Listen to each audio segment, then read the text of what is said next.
Ladies, you'll end up shopping for your guy's deodorant, right? So try Degree's Original Cool Rush. You see, last year, Degree changed the formula, and men were mad. One guy even started a petition. So Degree admitted they messed up and brought the Original Cool Rush scent back. It's clean, crisp, and actually smells like someone you want to cuddle. And it's in Walmart, Target, and other stores now for under $4. So toss one in your cart and find out why it's the best-selling men's antiperspirant for the last decade. Degree Cool Rush is back, and it smells like victory. The number one selling product of its kind with over 20 years of research and innovation. Botox Cosmetic, onabotulinum toxin A, is a prescription medicine used to temporarily make moderate to severe frown lines, crow's feet, and forehead lines look better in adults. Effects of Botox Cosmetic may spread hours to weeks after injection, causing serious symptoms. Alert your doctor right away as difficulty swallowing, speaking, breathing, eye problems, or muscle weakness may be a sign of a life-threatening condition. Patients with these conditions before injection are at highest risk. Don't receive Botox Cosmetic if you have a skin infection. Side effects may include allergic reactions, injection site pain, headache, eyebrow and eyelid drooping, and eyelid swelling. Allergic reactions can include rash, welts, asthma symptoms, and dizziness. Tell your doctor about medical history, muscle or nerve conditions including ALS or Lou Gehrig's disease, myasthenia gravis, or Lambert-Eaton syndrome and medications, including botulinum toxins, as these may increase the risk of serious side effects. For full safety information, visit BotoxCosmetic.com or call 877-351-0300. See for yourself at BotoxCosmetic.com.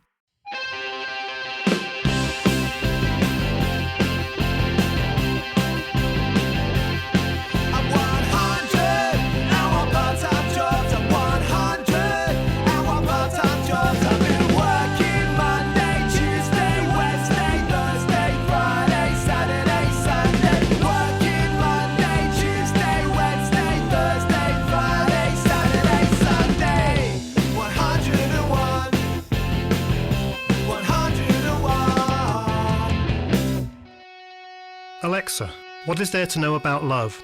What is there to know about love?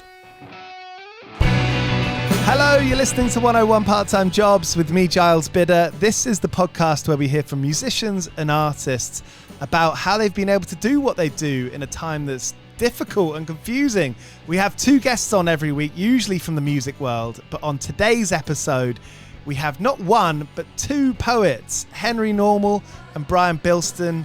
Brian Bilston found his voice and audience in a bygone Twitter era with his powerful poems there, and he has an album coming out with the Catenary Wires on the 9th of May called Sounds Made by Humans. Henry Normal, whose real name is Peter Carroll, has got awards for his work on The Royal Family, Gavin and Stacey, and the Oscar-nominated film Philomena, which he was a writer and producer on. Together, Brian and Henry are going to go on a regional tour across the UK all throughout May. You can get tickets from their socials. If you can, head to one of these nights. They are fantastic. So this is Brian and Henry here on 101 Part-Time Jobs. Thanks so much for being here. If you're able to leave a review, that's massively helpful. We're an independent show, an independent company, and we love to keep on going. Anything you're able to support with, whether it's subscribing or giving us 5 stars, it's all very helpful. After the jump, it's Brian Bilston and Henry Normal here on 101 Part-Time Jobs. 101 Part-Time Jobs. Sun Estrella Galicia's Dot to Dot warm-up show will be headlined by Big Special on the 5th of May at Oslo and Hackney. Big Special, if you don't know them, are excellent. You might have heard them on the new Black Mirror or seen photos from their massive sold-out show at Kentish Town Forum recently. Sun Estrella Galicia are the independent, family-owned, music-loving brewery with a particular interest in sustainability and community. And in their warm-up for their partnership with Dot to Dot Festival, where you can catch Fat Dog, Jasmine 40, Sprints, and loads of other great bands. This is a one-off chance to see Big Special at the intimate and independent Oslo venue in Hackney. 5th of May, Big Special, warming up Dot to Dot Festival in partnership with Sun Estrella Galicia. Get your tickets before they're gone from Dice. Well, it's very lonely touring on your own. You get to a place usually whilst everybody's leaving and going home, and then you're sitting around, or unless you're walking around empty town centres. And the great thing with Brian, because he's a lovely man, is that we talk in the car, and obviously explore places together and have a bit of fun. Yeah, I can imagine being in that car is where some kind of ideas might, you might get the kernel of an idea in a conversation there, or like funny word association, those kinds of, small things that end up becoming kind of bigger ideas. Do those happen in the car, in the journeys? Yeah, absolutely. I think actually one of the things I've really appreciated by touring around with Henry is that he's very analytical, and he's also got a very good memory. So we sort of we kind of partly diagnose the night before, and when you're on stage, although we've got kind of set pieces in the forms of poems, the bits sort of in between the poems can vary a bit from night to night, and you might sort of have a throwaway line that you put in, but you don't even remember saying it yourself as you come off stage. But Henry's great because he'll say, "Oh, that line really worked." And I'll say, "Well, what line?" And he'll tell me what it was, and then you start to you can start to incorporate those sort of little things, which I think it was just me touring around. I'd have a very kind of static kind of set, so I find it kind of professionally it's very helpful. But of course, as Henry says, socially too, it really helps a lot when you're out on the road. Yeah. I try not to say anything too funny in case Brian writes it down. Gotta be careful. You have to be careful. And the towns you're going to across this May, I mean, looking at the list, I mean, it's a long list, so I won't read it out, but a lot of these towns are probably towns that don't always have nights going on like this. Places like Whitley Bay, or like Ludlow, or Taunton, Ashford. I mean, what does it mean to you to go to places like that? Do you find, I mean, I imagine they're probably not places you would go to if you weren't hitting them as touring dates. I think you need to apologise to Ludlow. I've never been to Ludlow. Neither have I. There you go. We did, when we did the tour last year, I think we did about 26 dates all in all, and we went to, I suppose, the most obvious places first, and theatres, and we did a little tour of Scotland, which was nice. So what we decided this year is we would try not to go to anywhere we've been before. So obviously some of the places are slightly to the side. Like we're not doing Nottingham, which is my hometown, but we're doing Melton Mowbray. So anybody from South Nottingham might sort of come in, and I think West Midlands, we did Wolverhampton last year, didn't we? Mm-hmm. That's right. Birmingham this year. So, it's a round and about if people are happy to go on an adventure. And I bet the people in these places are really appreciative that they don't have to get the train to the nearest big city. Yeah, in some cases that's absolutely true. But I think one thing I've noticed when we've been out and about is that when you talk to people afterwards, there are a lot of poets out there, or people writing poetry, put it that way, and everywhere. And whether there are people coming to their town and reading poetry on stage or not, there tends to be quite sort of thriving little communities of poetry almost everywhere too, and quite often we kind of get a whole kind of poetry group will come out and see us when we come along. So that's been I think that's been really kind of interesting to see, actually, all that sort of grassroots poetry that's always around. Yeah, and I feel like that sort of grassroots poetry, and you don't really get that when you're scrolling on Instagram or TikTok, or just the ways that we receive all the information that we do now. For some, that's probably a forgotten territory. I don't know. I think there's communities online. So every time we do a tour, I always put up all the different groups at the places we go to, and I send them a little message. Nice. And there's a lot of groups on social media for all sorts of things, all manner of stuff, but certainly poetry. And so I think it's there. What I've found, you see, I started back in the 1980s, and the infrastructure back then, I started the Manchester Poetry Festival back then, and it wasn't actually a poetry group in the centre of Manchester. There was only one in the south called the South Manchester Poets. And now there's several groups within Manchester. And 10 years ago, when I started the Nottingham Poetry Festival, I put on 3 gigs and asked if anybody wanted to join in.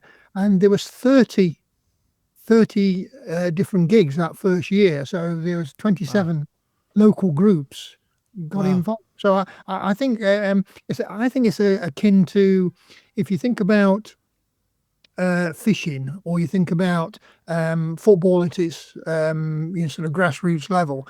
I think there's a lot going on that you wouldn't see on television, and you wouldn't normally come across. But there's a lot of people engaged in it. I think the same for writing in all its forms. Brian, you started your poetry career on Twitter. Is that right? Were you writing much before then, or was Twitter where you sort of found your rhythm? It was mainly on Twitter. I think before that I was writing poetry, but I wasn't sharing it with anyone. I wasn't going to any local spoken word nights or doing anything with it. I'd tend to be writing poems just to people's birthday celebrations, or kind of leaving dues at work and all of that, and having kind of fun in that context. But there was something about the act of writing a poem that I always really enjoyed. So when I joined Twitter, I think I was on Twitter a couple of years before I even tweeted a poem. I was just joined Twitter out of a curiosity to see what was kind of going on. So even that wasn't quite deliberate. But yeah, I mean, I think when I started writing poetry regularly, it was through that kind of Twitter channel. What was that time like when you were writing poems for people's birthdays and special occasions, and people taking you as a poet and becoming a poet? What was that period of time like, looking back on it now? Well, to be honest, it was a whole lot easier back then than it is now. I mean, just I think for one thing, despite the fact I had a full-time other job with quite a lot of responsibilities, I had to manage people, I had to go traveling quite a lot. The great thing about it was there was zero pressure. There was hardly anyone really interested in what I was doing. Nobody around me, none of my friends, no one at work knew I was doing what I was doing. So if I fancied, writing a poem in my lunch hour or on my way to work, I could shove it up on Twitter, send it out to my 15 followers, and that was great. One of them might like it, and I could get on with my day. But now, almost like a secret double life. Yeah, and I really enjoyed it because it was such low stakes, and I had the thrill of kind of writing something and understanding it was being read by a few people without the pressure or any expectation either that I put on myself or that I might feel was coming from others.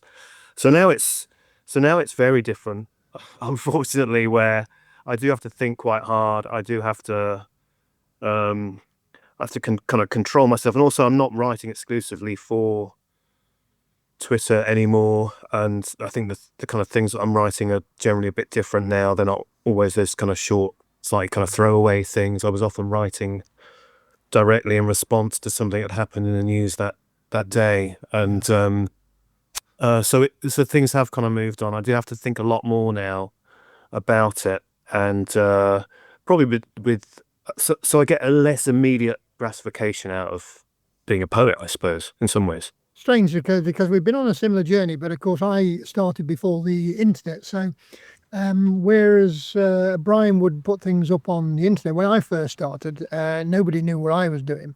And I took on the name Henry Normal as a way of making sure that the people at the office didn't know what I was doing. And I was doing a similar thing in that I was standing up live gigs, which was the only way before the internet you could get other people to listen to them. But doing gigs at very small places all over the East Midlands, and then carrying on with my day job.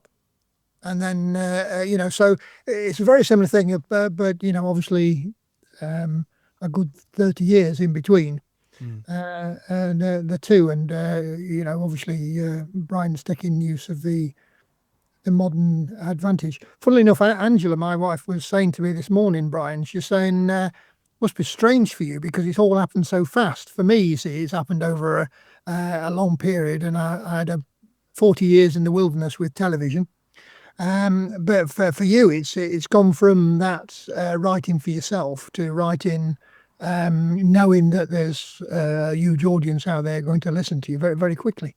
Yeah, no, I mean, it frequently freaks me out, that thought, and I mean, and not least too in that, there was no stage at which I thought, right, I'm gonna try and I'm gonna be a poet. I'm gonna make myself a new career. And so again, that's been quite helpful for me because I suppose in those early days or years, I had no pressure about that because I was still quite happy with my other job and I had a lovely life and doing other things, and I was ticking a sort of creative box at the same time in my spare time.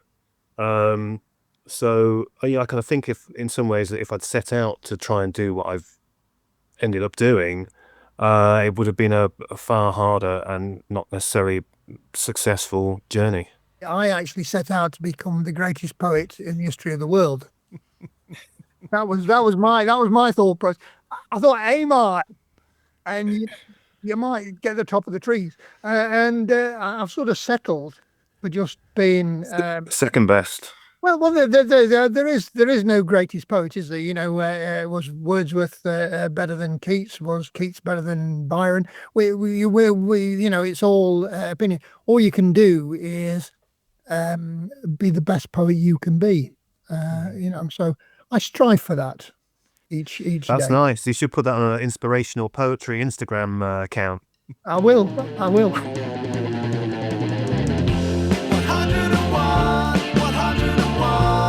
part-time jobs. 101 part-time jobs. It feels like a industry of, and I mean this in the nicest way possible, but chances. Yeah, well, you've nailed it there. The efficiency of language for that is beautiful. You could be a poet. Yeah.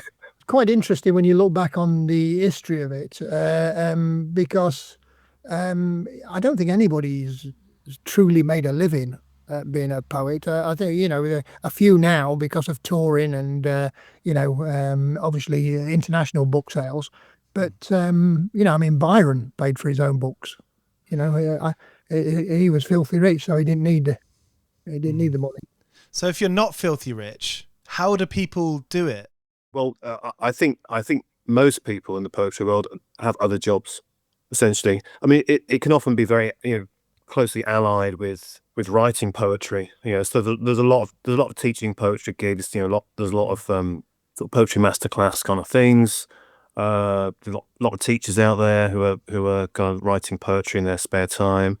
There's the odd kind of paid gig they might get. So I think you end up kind of scratching around and getting income from a whole bunch of different places. If you're a children's poet, then you go into schools and you don't get paid a fortune for doing that, but you'll get something for your day. And I think it's then becomes a very kind of difficult balancing act between obviously having to earn enough money to be able to write, but making sure the things you're doing that earn you the money don't completely destroy all the time you've got to actually do the writing. And I think that's really hard. Luckily, I'm rich, so I don't have to worry about it. I earned my money by doing television for years, so I've retired. But you can earn some money gigging.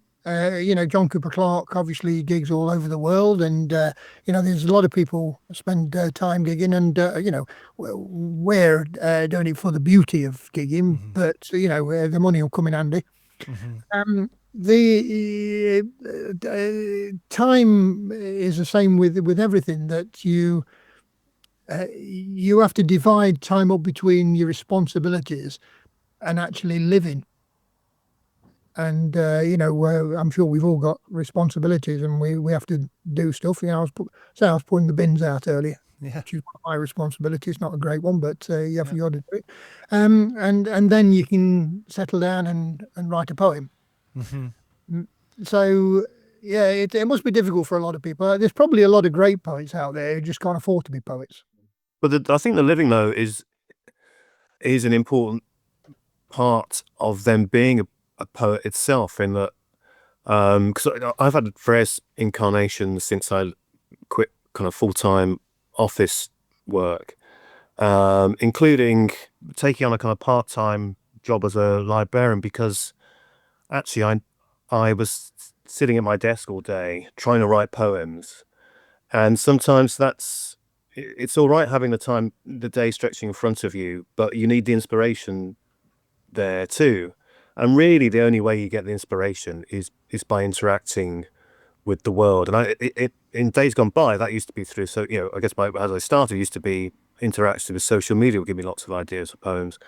But I think, again, over time, I've found that I need to be out there and kind of doing things, and whether that's actually a job or just, putting the bins out or going for a coffee or going to see an exhibition, or, you need those things in your life, because those are the things that spark an idea. You could just see a word when you're out and about, or overhear a phrase, or you could see an exhibition, and it's all, there may be something in there that becomes a starting point for a new poem. Yeah, and problems and challenges, they're things that weigh in your mind. What I find very often, if I sit and write a poem, it's usually something I'm trying to work out from my non-poetry life. It's usually, some inner landscape of all the different problems that I've got, and it'll work its way into a poem. So if I didn't have those things, there would be no poem. And you started Baby Cow Productions, Henry. Yeah. It's put out loads of great TV and stuff on the screen. I really enjoyed Brian and Maggie. Of course, The Trip. So much brilliant comedy in there that seems to be like, when I see those shows, I'm 34, so I only had a few years of like what people would now call like sort of traditional TV in Britain. What has changed for you personally in the way that you operate in that area over the last, I don't know, let's say 10, 15 years? And I'm thinking of the way that you'd write, the way you'd pitch, where you would make revenue from it, speaking to who's going to air it and how that works as a business. I did do. I'm retired now, but we made 450 television programs and a dozen films, including Philomena, which made 360 million and got 4 Oscar nominations. So it was very much a business, and I was the CEO and was over everything. But you know what? I tried to bring poetry to everything that I did. I would like to think, when you look at the shows that we made, that there's poetry in there, and it's got to in some way live up to your expectations. It's no good making something that you think's a bit shoddy. So I would hope that if you look at any of the programs that my name's on, it has the same feel as all the poems that I've written over the years. That's what you aim for. Is that rhythm? I'm thinking of Rob Brydon and Steve Coogan in The Trip. There is a real rhythm to their language and to their friendship. There is, but there's an overall sense of intelligence to it. There's a sort of a what you might call a level of obviousness. When we first look at jokes, you look at Christmas cracker jokes and you laugh at them because they're puns, and then you don't laugh at them anymore because they're too obvious. So you need a sort of a level of sophistication. You need to leave something for the viewer to do a bit of the maths. And it's the same in poetry. It's the absence of things that often makes them, and the what you might call poetic ambiguity that makes you want to read it again. I feel like that's when I'm reading a poem, or it's the same with music and film, TV. I feel a level of respect when I get left to do some of the equation. Yeah, no, that's right. I mean, I've written a whole bunch of different kinds of poems, but you don't want to make the reader work so hard that actually they don't know what the poem is about. I think that, but it is it's a sort of balancing it's a balancing act. But like everything in life, there's not things aren't usually just completely black and white, and that level of ambiguity might be something that you kind of feel yourself about a particular situation or whatever it may be, and the chances are that other people kind of share that too, and that then enables what you've written to say more things to more people, because actually people do read slightly different things into a poem, and I mean sometimes in a slightly crazy way. It must be said, but generally I think that's one of the most interesting things about poems. It speaks to people. The same poem can speak to people in a very different way. You've got to pay attention sometimes. I put one of Brian's poems up. Brian's got this brilliant poem about refugees. And the idea is that you read it down and then you read it back up again. And it gives you 2 points of view on the same situation. And it's incredibly well written. And I put it up because, I wanted people to see it. That might not have seen it on my feed. And some people didn't read the fact that you're supposed to read it down and read it up. That they just brushed over that. And half of them were saying they would never read my feed again because it was the most disgusting thing that they'd ever read. And some people were agreeing with me because they'd not read it right and saying, yes, we don't need refugees. And I was thinking, you cannot be foolproof because the fools are more foolish than you could possibly imagine. When you retired, Henry, was there a time, because I'm being a CEO of a company creating these massive productions, I imagine that's a lot of responsibility, obviously, and what comes with that is a lot of emotional, a weight, whether it's stress or whether it's, just being in that zone.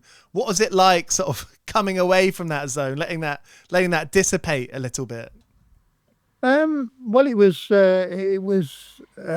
beautiful because I get to spend more time with my son and my wife, but also I get to spend a bit more time with myself. And it was when I first started, nobody starts off writing with the idea that it's going to be a job. You start off on an adventure. And so I had the opportunity to have another adventure. And without the responsibility of having to, pay the bills with the poetry, I could remind myself about when I was 14, because then I wasn't writing to pay the bills. I was just writing because I was exploring what I got to say, what there was to say, different ways of saying it, and so I got back into that thought process. And there's something beautiful. My son paints, and when he paints, he dances. It's severely autistic, but he's people love his paintings, and he just enjoys it, and it makes me want to enjoy the whole of the creative process, both the writing and when we go on tour, the performing, and we have a fun time performing. Yeah. Where are you when you write? Do you sit down? Have you got your room for it? Right. What about you? Where are you writing? I tend to write at a desk on a laptop in my eldest son's room. He's no longer in there. He's not down here lying in bed or anything. That'd be weird. But it's still his room with all his stuff in it. But it's just a nice space. But as I said earlier, I try to avoid spending my whole day there, at that desk, and I get up from it quite a lot. And sometimes I do end up scribbling poems, on the sort of back of a napkin, or just putting down particular lines into my phone that I then go and bring back to my desk a bit later. Yeah. But I think maybe all those decades of working a 9-to-5 office job make me feel most comfortable with writing when I'm sat at the desk. So I do a similar thing to Brian there, in that I've got a little notebook if I can remember to take it out, but I often put lines into my telephone. But I do, if I'm on holiday or if I go to the beach or something, and because I can't swim, my wife and Johnny, they go for a swim, and I'll sit on a deck chair. I take a deck chair with me, and I'll sit and I'll just, whilst they're swimming, I'll muse, and I quite like that. It's a lovely way of being in nature whilst having something creative going on, and you're informed by, it's like Brian was saying before, by the fact that things are happening around you. That he's coming in, and other people maybe are moving around, and so it's not like just being in a room where everything's static. And wherever you are in nature, whether it be on a park or in a field, or just the language around you is different. Everything that you're incorporating into the poem becomes as a different landscape just because of where you are.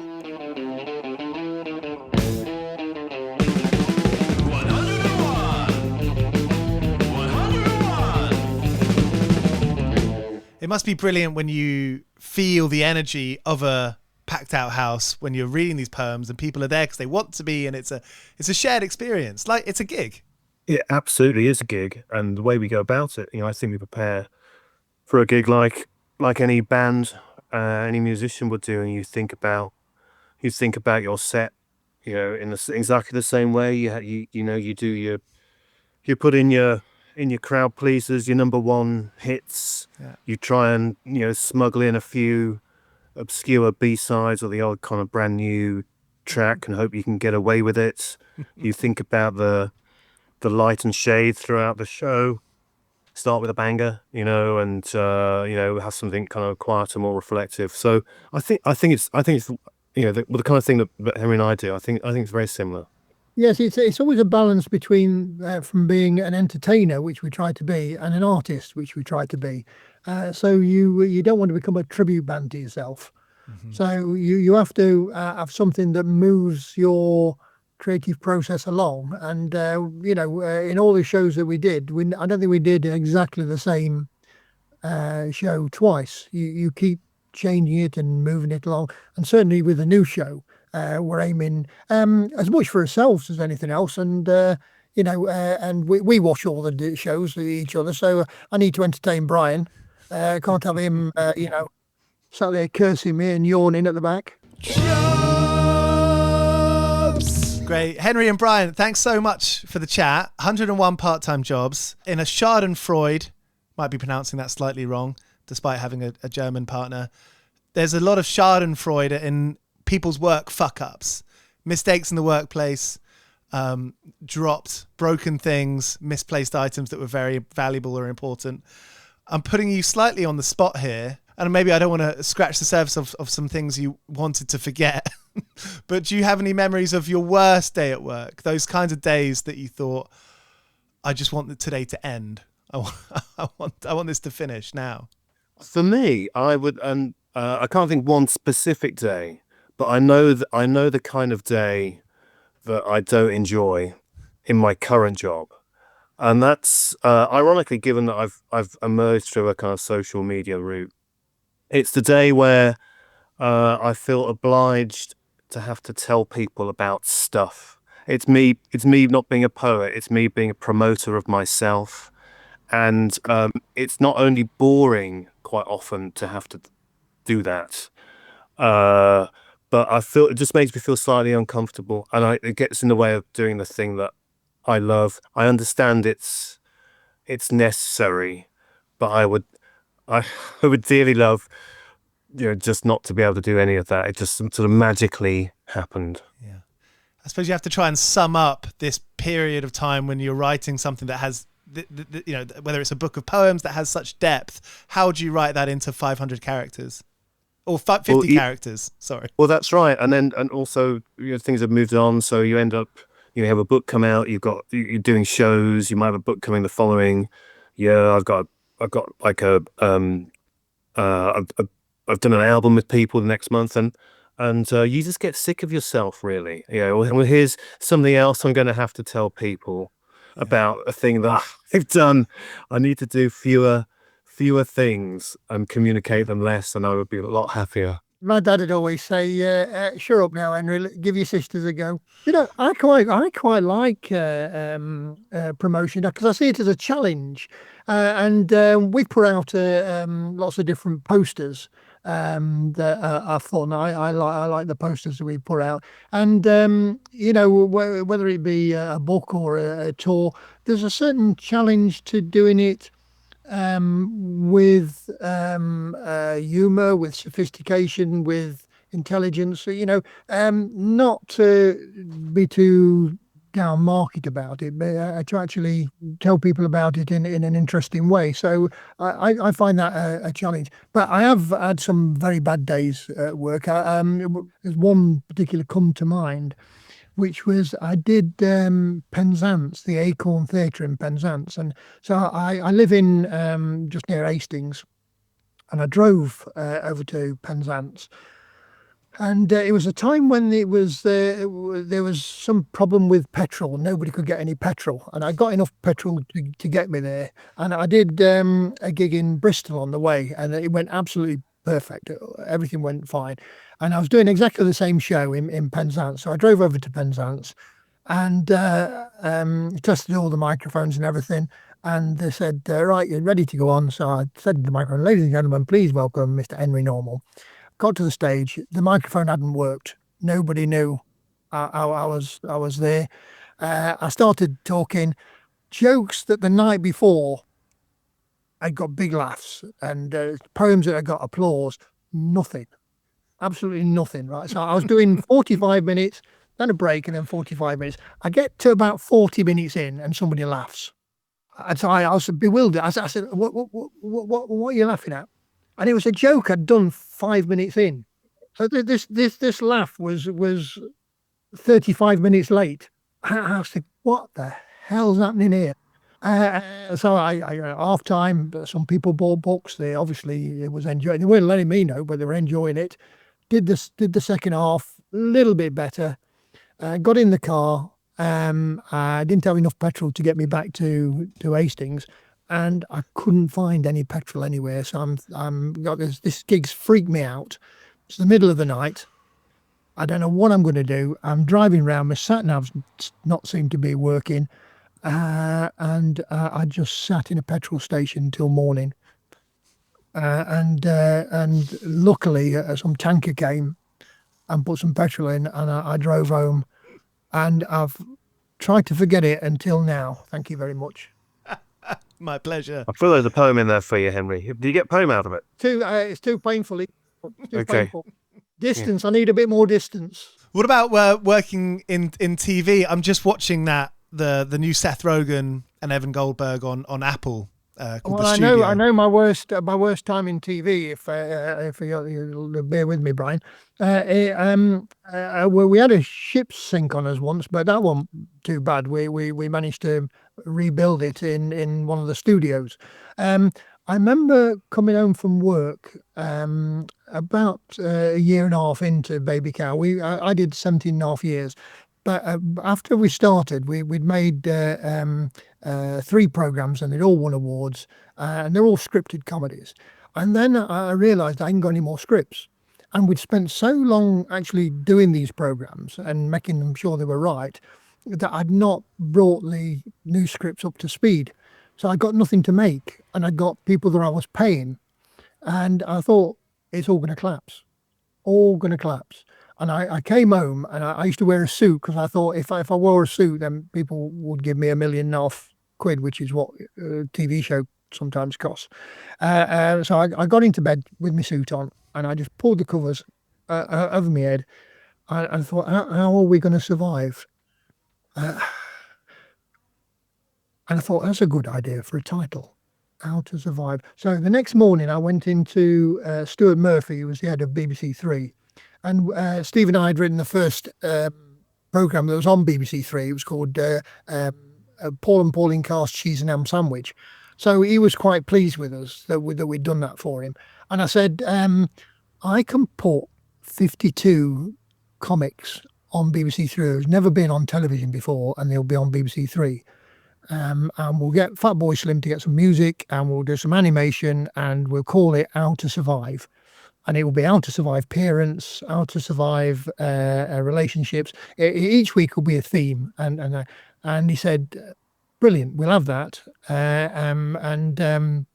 But I don't like the title, so we changed the title to Brain Candy, and we themed it and we put it on. And because it was comedians that had got material, it didn't need a script. So Jimmy Carr, Alan Carr, John Bishop, Robin Ince had their first television break on this programme.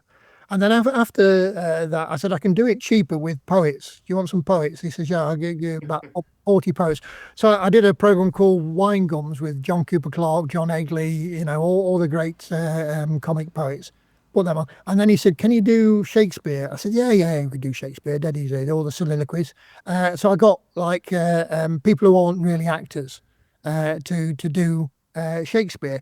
And by the time I'd done those 3 programmes, I'd got some scripts. So from it was going to collapse, we managed to sustain, and it's still going now. So, but that day when I went in and I thought, I've got no scripts with the everything. I've put all my eggs in this one basket, and it's going to fail. That was the worst day. There was Brian Bilston and Henry Normal here on 101 Part-Time Jobs. Catch them touring together across the UK, all across in May. Go and find the dates on their socials. From the 1st to the 31st of May, they're going to every corner of the country. Thanks so much for being here. I loved that chat, speaking with 2 poets. It's not what we usually do, but maybe we should do more of it. So thank you, appreciate it, and we'll be back on Thursday with an episode with Sextile, who maybe on a different end of the scale to poetry, this kind of electronic, pretty heavy kind of style music, and you can catch them at Wide Awake. Back on Thursday then with Sextile, but before then we've got English Teacher for 10 minutes later on today, so go and listen to that as well. Cheers! 101 Part-Time Jobs is hosted by Giles Bidder and produced by me, Olivia Swash. This has been a Mighty Moon Media production.